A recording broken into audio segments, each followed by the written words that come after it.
In February of 1943, one of the most powerful dictatorships in human history declared war on a group of university students. Not soldiers, not spies, not assassins. Students armed with nothing more than paper, ink, and an unwavering commitment to truth. At the height of Nazi Germany's power, a regime that commanded millions of soldiers, controlled vast territories, and exercised authority over nearly every aspect of public life, found itself threatened by a handful of young men and women. The reason was simple. Tyrannies are often less afraid of weapons than they are of ideas. A government confident in its legitimacy does not fear questions. A government built upon propaganda and coercion does. The story of the White Rose is not merely a chapter in the history of the Second World War. It is one of the most remarkable examples of moral courage in modern history. It is a story about the conflict between individual conscience and state power, between truth and propaganda, and between freedom and totalitarianism. It is also a reminder that some of the most significant acts of resistance are carried out not by armies, but by ordinary individuals who refuse to remain silent. To understand the White Rose, it is necessary to understand the environment in which it emerged. By the early 1940s, Nazi Germany had become one of the most comprehensive totalitarian states ever constructed. The regime did not merely govern. It sought to shape reality itself. Schools, universities, newspapers, radio broadcasts, cultural institutions, and even private conversations were subjected to political oversight. Every major institution was expected to serve the interests of the state. The Nazi leadership understood that power could not rely solely on force. It also required control over ideas. Through relentless propaganda, citizens were encouraged to view the regime as the embodiment of national destiny. Dissent was portrayed as treason. Obedience became a civic virtue. Independent thinking became increasingly dangerous. Many decades later, Friedrich Hayek would argue that concentrated political power inevitably threatens individual freedom because it allows a small group of people to impose their vision upon an entire society. Nazi Germany represented one of the most extreme manifestations of this danger. The state no longer existed to protect the rights of individuals. Instead, individuals existed to serve the state. Ironically, Hans and Sophie Scholl did not begin their lives as opponents of the regime. Like many German youths of their generation, they were initially attracted to the ideals promoted by Nazi organizations. The Hitler Youth offered adventure, purpose, belonging, and a sense of national pride. To many young people, it appeared exciting and meaningful. Hans Scholl enthusiastically participated in these activities during his early years. Sophie, intelligent and curious, was also exposed to the powerful social pressures that encouraged conformity. Yet both siblings gradually began to notice troubling contradictions. The movement that claimed to promote unity discouraged independent thought. The government that promised national renewal increasingly demanded unquestioning obedience. As they matured, they became exposed to literature, philosophy, religion, and ideas that encouraged critical reflection. The writings of thinkers who emphasized individual dignity and moral responsibility began to challenge the simplistic narratives promoted by the regime. They started to recognize that freedom of thought could not coexist with political systems that demanded absolute ideological conformity. Their transformation accelerated dramatically during the war. Hans Scholl and several future members of the White Rose served in medical units on the Eastern Front. There they witnessed realities that were carefully hidden from the German public. They saw the devastating human consequences of war, ideological fanaticism, and state-sponsored violence. The gap between official propaganda and observable reality became impossible to ignore. This experience exposed one of the fundamental weaknesses of authoritarian systems.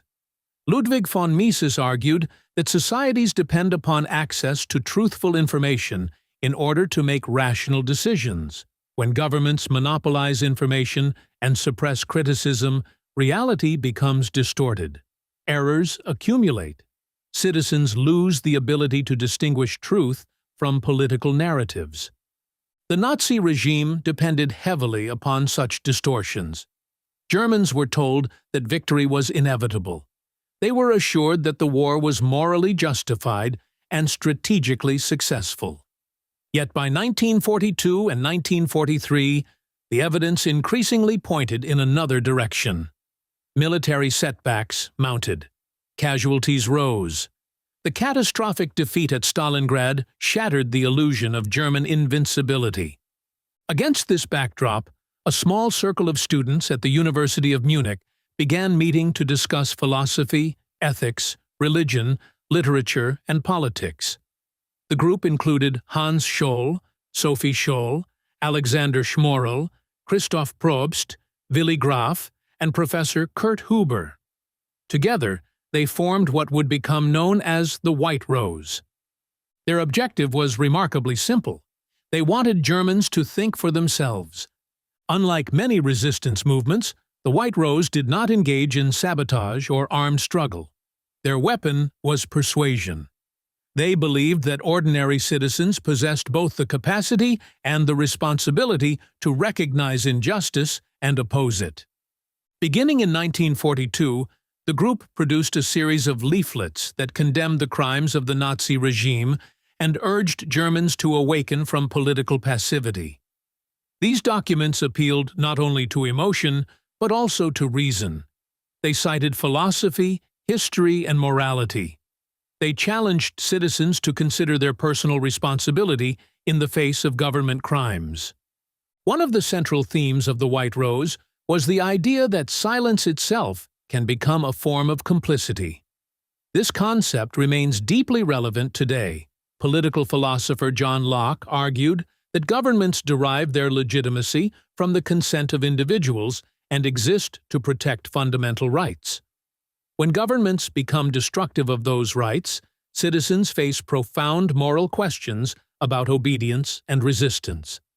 The members of the White Rose believed that Germany had already crossed this line. Night after night, they distributed leaflets across Munich and other cities. They mailed anonymous copies to professors, intellectuals, and professionals. They painted anti-Nazi slogans on walls. Every action carried enormous personal risk. Discovery meant imprisonment or death. Yet they continued. Their determination reflected a deeper philosophical conviction. Ayn Rand would later argue that reason and force are fundamentally incompatible. When governments rely increasingly upon coercion, censorship, and intimidation, they reveal a lack of confidence in their ability to persuade. The White Rose recognized that the Nazi regime's apparent strength concealed profound insecurity. The regime controlled armies, courts, police forces, and prisons. Yet it remained terrified of independent thought. This fear would become evident in February of 1943. On the morning of February 18th, Hans and Sophie Scholl arrived at the University of Munich carrying a suitcase filled with leaflets. Their plan was straightforward. They would leave copies throughout the university where students could discover them between classes. The operation proceeded smoothly. As the building gradually emptied, they distributed hundreds of leaflets near lecture halls and corridors. Then, in a spontaneous decision that would alter history, Sophie noticed that several copies remained. Rather than carrying them away, she climbed to an upper floor overlooking the central atrium and pushed the remaining stack over the railing. Thousands of pages fluttered downward through the building like snow. For a brief moment, truth filled the air. Unfortunately, a janitor loyal to the regime witnessed the act and immediately alerted authorities. Hans and Sophie were arrested. Investigators quickly connected them to the broader resistance network. The Nazi state moved with ruthless efficiency. Only days later, the siblings appeared before one of the most feared figures in Germany, Roland Freisler, president of the notorious People's Court.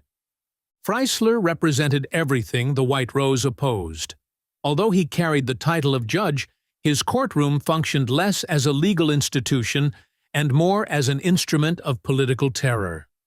Defendants were routinely humiliated, shouted down, and denied meaningful opportunities to defend themselves. Convictions were virtually guaranteed. The purpose of these trials was not justice, it was intimidation. Murray Rothbard often criticized systems in which governments exempt themselves from the rules they impose upon ordinary citizens. The People's Court embodied this principle in its most extreme form. Legal procedures existed primarily to legitimize decisions that had already been made. The trial lasted only a few hours. The outcome was never in doubt. Yet, despite facing certain death, Sophie Scholl displayed extraordinary composure. She accepted responsibility for her actions and refused to renounce her beliefs. At just 21 years old, she demonstrated a level of courage that continues to inspire people around the world. Hans was equally resolute. Neither sibling attempted to save themselves by betraying their principles. The court sentenced Hans Scholl, Sophie Scholl, and Christoph Probst to death. The executions were carried out on February 22, 1943, only 4 days after their arrest. The Nazi authorities believed they had solved the problem. The organization had been dismantled. Its leaders had been executed. The threat appeared neutralized. But history repeatedly demonstrates that ideas often survive the people who carry them. The White Rose was destroyed physically. Its message was not. Copies of the group's final leaflet eventually reached Allied intelligence. Millions of reproductions were later printed and distributed across Germany by Allied aircraft. The words that the Nazi regime had tried so desperately to suppress reached audiences far larger than the original authors could ever have imagined. This outcome reveals one of the enduring paradoxes of political power. Governments can control institutions.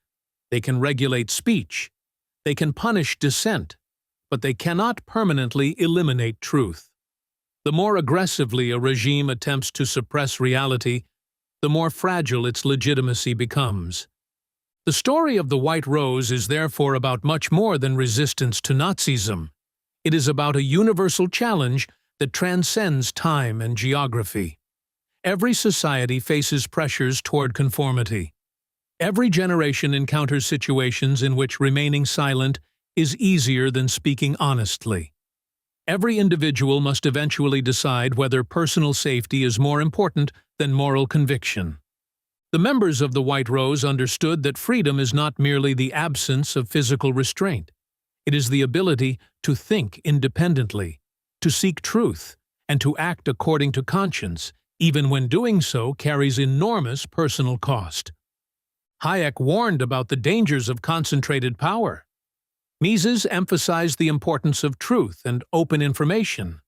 Locke defended the rights of individuals against arbitrary authority. The White Rose transformed these abstract principles into action. They possessed no army. They controlled no government. They commanded no wealth.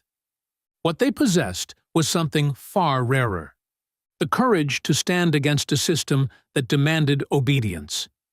In the end, the Third Reich collapsed. Hitler's empire disappeared into history. The judges, bureaucrats, propagandists, and officials who once appeared invincible became symbols of one of humanity's darkest chapters. Yet the names Hans Scholl, Sophie Scholl, Christoph Probst, Alexander Schmorell, Willy Graf, and Kurt Huber continue to be remembered. Not because they held power, but because they challenged it. Not because they were victorious in any conventional sense, but because they demonstrated that even in the darkest moments of history, individual conscience can remain free. And sometimes, a few sheets of paper can become more powerful than an empire.